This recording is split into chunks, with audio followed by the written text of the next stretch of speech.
This week, we had the annual meeting of the Praetorian Consortium, a project funded by the European Union. The goal of this project is to better understand sepsis, identify novel therapeutic targets, and design new drug candidates. During the meeting, I gave a short introduction to artificial intelligence and computational modeling in drug discovery. I thought it would be interesting to share this work here.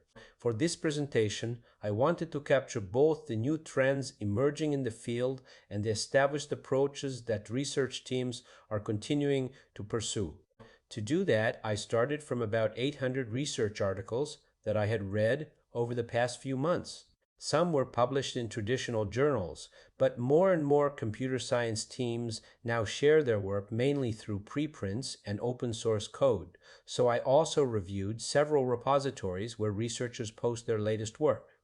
I also included conference papers and industry reports. In parallel, our team has been developing tools and testing many valuable new packages from the open source community, and those practical evaluations also informed this presentation. Finally, I carried out AI-assisted online and deep research to spot additional topics that are gaining momentum. This is not a benchmark study. Any tools mentioned are included as examples to illustrate the concepts, not as part of a formal evaluation. After scanning the internet and reviewing the recent literature, I identified 5 main topics which are shown here. There are, of course, several others listed in the top left corner, such as quantum computing and the integration of omics data, but I will not have time to discuss them in this presentation. To make the picture easier to understand, I built this diagram. The x-axis represents technological maturity, moving roughly from early research and preprints to commercial products. The y-axis represents potential impact on drug discovery. For example, whether a tool can speed up the process, improve compound design, or help make better decisions.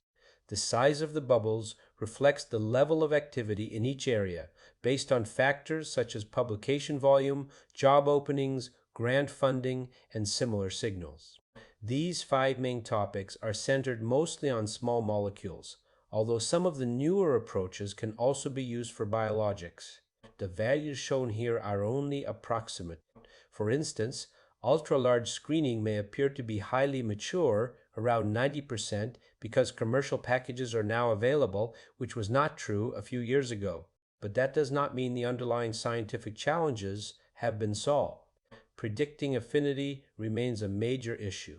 I then arranged the topics according to the classical drug discovery pipeline. Part 1 focuses on therapeutic target selection.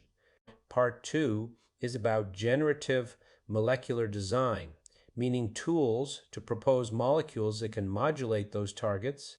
Part 3 covers ultra-large screening, although the order of parts 2 and 3 is not critical for this discussion.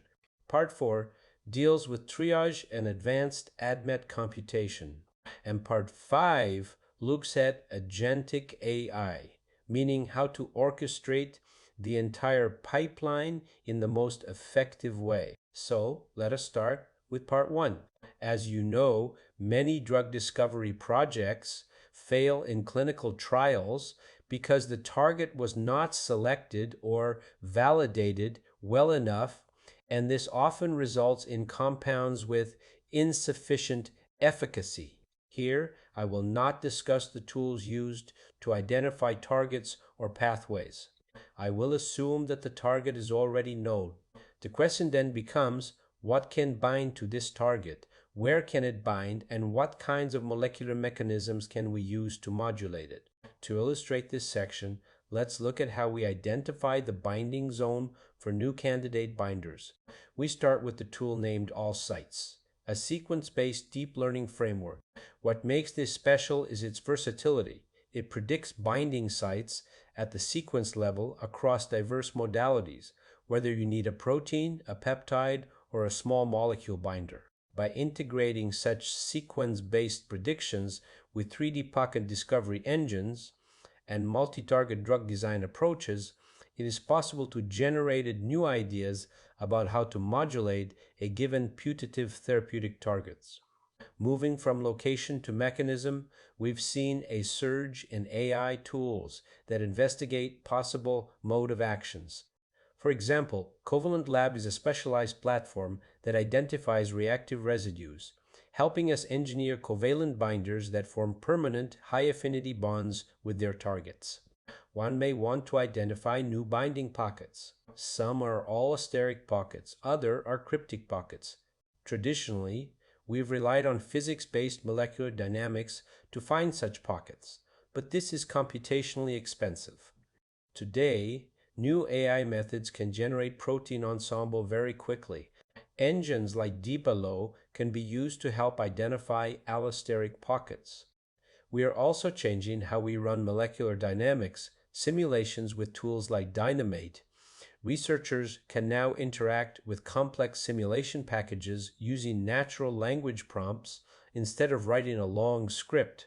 Finally, we have other types of specialized tools, like GlueFinder. This method is dedicated to finding pockets for the design of molecular glues. By leveraging this entire toolkit, we can now choose the best therapeutic modality for any given target, at least in theory. Whether we are designing PROTACs to degrade proteins, molecular glues, covalent binders, protein-protein interaction modulators, or molecules targeting RNA instead of proteins. AI is playing a crucial role in guiding the selection of therapeutic modalities and molecular mechanism for therapeutic intervention. Now we move on to part 2, generative molecular design. At this stage, having looked at some tools helping investigate therapeutic targets, the key scientific question becomes, what can we design? We also have a broad range of tools in this area. I grouped them into 4 practical families of tools. The first category is biomolecular language models.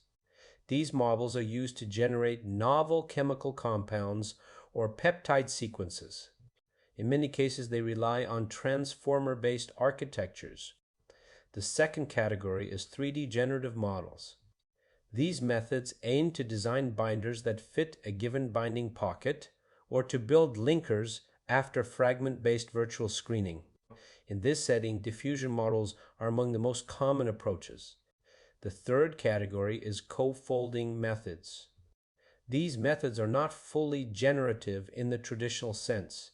Instead, you provide the protein sequence and the SMILES representation of a compound, and the model predicts the 3D structure of the resulting complex, often together with an estimate of binding affinity.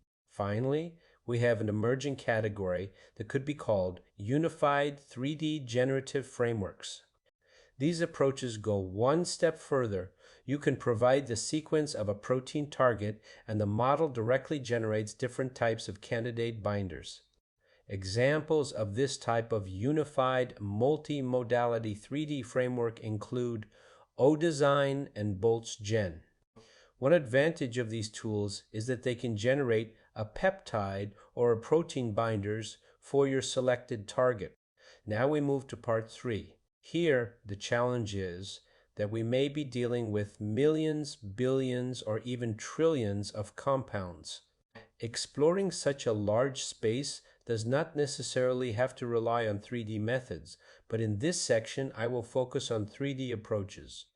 The key questions at this stage can be, how do we search through so many molecules without docking them all?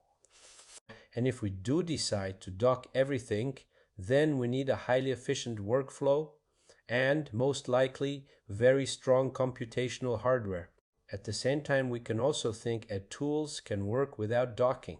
These methods are usually not designed for large-scale screening in the strict sense, but they can still help us generate new ideas, refine project directions, or validate hypotheses. In this way, they can be viewed as beyond docking approaches. We have seen some of them in part 2.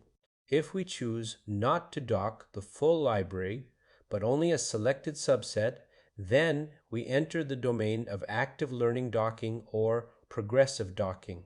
One important message from this section is that we may want to screen smarter rather than simply screen harder.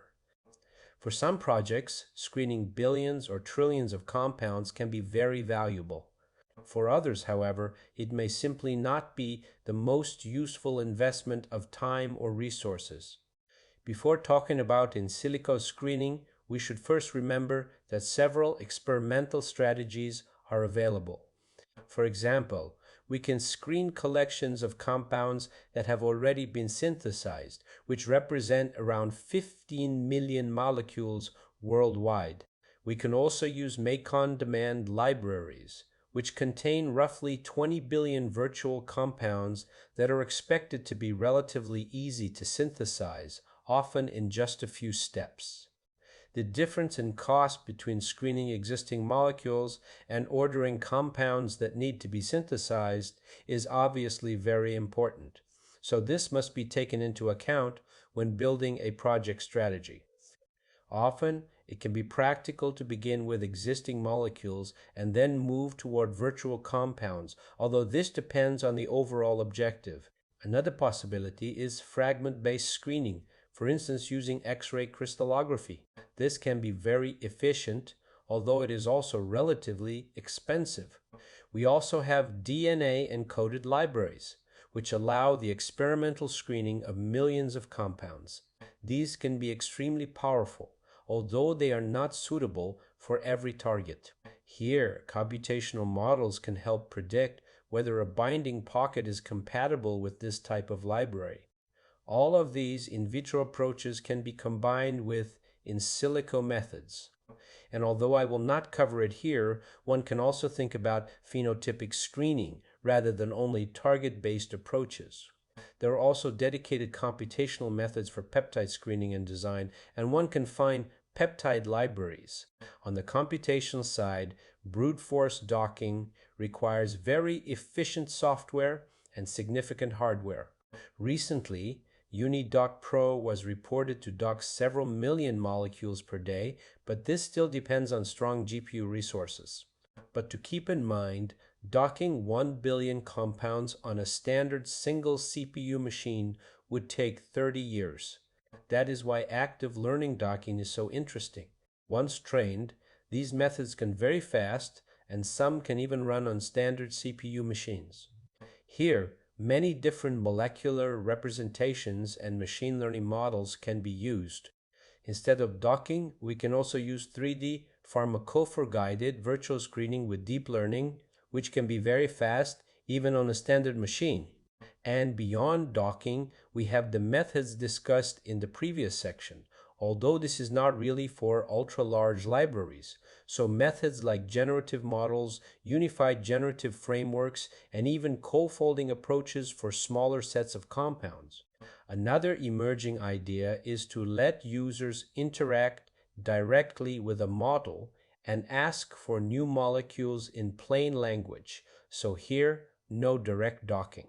These methods fall into the space of semantic reasoning and in-context learning for molecular design. This field is still emerging and not yet fully mature, but it is already moving in a very interesting direction. But my main message here is that we should aim to screen smarter, not harder. Screening billions of molecules can make sense when we already understand the target very well. But if we do not, then this is not always the best place to invest time and resources. So now that we have covered target analysis, molecule generation, and large-scale screening, the next step is to ask which compounds are worth testing. If we stay in the context of docking and that we have a long list of molecules, the key question becomes which compounds are actually worth testing. One important strategy is rescoring because binding affinity prediction is still one of the weak points of the field. A scoring method may work well for one target and poorly for another, and for a new target or a new pocket, it is often difficult to know which method to trust. In recent years, many machine learning scoring functions have been developed. Some can even be interpreted with methods such as SHAP, which helps us understand what drives the predictions. Of course, these models are still influenced by biases in the training data. Another important step is pose analysis. This can be done computationally, but often also through interactive visual inspection. If you are experienced In analyzing protein ligand complexes, you can review a relatively large number of compounds in 2 to 3 days. We can also look at ligand energy strain, and we can use several scoring methods through consensus rescoring or move toward more physics-based approaches that include flexibility, water molecules, and related effects. Sometimes these methods add real value, sometimes they do not. We can also test beyond docking approaches, such as bolts too, although their usefulness is still usually target dependent. On the ADMET side, focusing on small molecules, we can roughly distinguish three groups of methods: approaches based on physicochemical properties and structural alerts, prediction of specific endpoints such as cardiotoxicity using machine learning, deep learning, or foundation models, and finally compound profiling, including off-target prediction. Next, some methods try to predict drug-drug interactions, while others focus on drug synergy.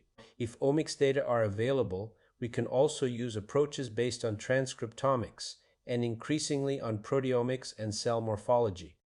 To improve the identified compounds, there are several multi-parameter optimization methods, but the quality of the suggestions often depends on the availability of good experimental data. More recent approaches include few-shot or zero-shot optimization strategies, making, for instance, use of in-context learning. But overall, the real bottleneck here is often not the algorithm, but the lack of sufficient high-quality data. This is why people are trying to combine different types of models and different types of molecular representations. More broadly, many teams aim to develop more explainable AI approaches, although this remains very challenging. Additional practical considerations include synthetic accessibility, retrosynthesis, pattern analysis, and the use of AI to help define a target product profile. Now we come to part 5, where the focus is on agentic AI and autonomous approaches to optimize the drug discovery workflow. The key question is simple: can we make the process faster, better, and cheaper? So simple question, but difficult answer. First, if we consider a simple agent, this diagram illustrates a demo tool that I developed. The goal is straightforward: to interact with a compound database in plain language. To make this possible, several components are needed. We need a brain, which is the large language model. We need an orchestrator to connect everything together. We may also use a model context protocol to standardize how the system connects to external tools and data.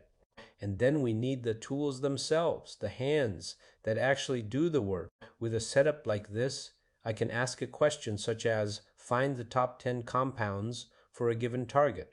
Of course, this remains a simple demonstration, and many layers are still missing, especially around security and reliability. Beyond this type of demo, we have also tested in the lab how we could interact via an LLM with an existing compiled software. In this case, it was Data Warrior. We have submitted this work together with the corresponding code in a paper. So now we can look at a few examples. Drug Agent is a multi-agent framework in which a central agent coordinates different parts of the workflow and interacts with several specialized agents. A more recent example is Agent D, where the system can search the literature, identify target-related information, generate candidate molecules, evaluate their properties, refine them iteratively, and produce 3D protein ligand structures for further analysis. If you are interested, I recently posted a short video about Agent D. Of course, there are still many obstacles in building reliable multi-agent systems for drug discovery.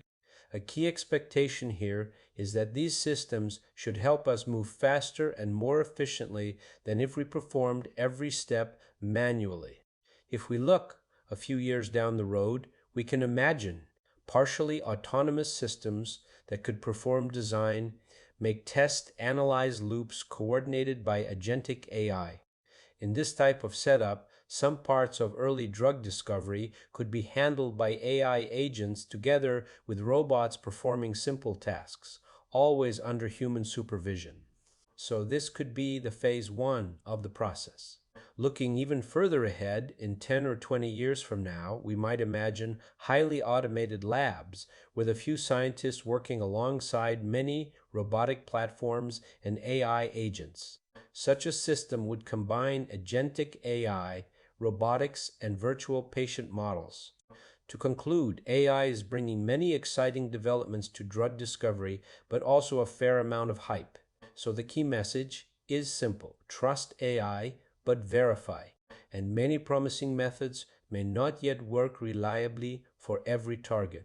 Here, I would also like to thank the team, Luigi, Valentina, Francesca, and Youssef, for working with me on the development of new tools and the evaluation of open source packages. So that is it for today. Thank you for watching, and I hope you found this quick overview interesting. Until next time, take care.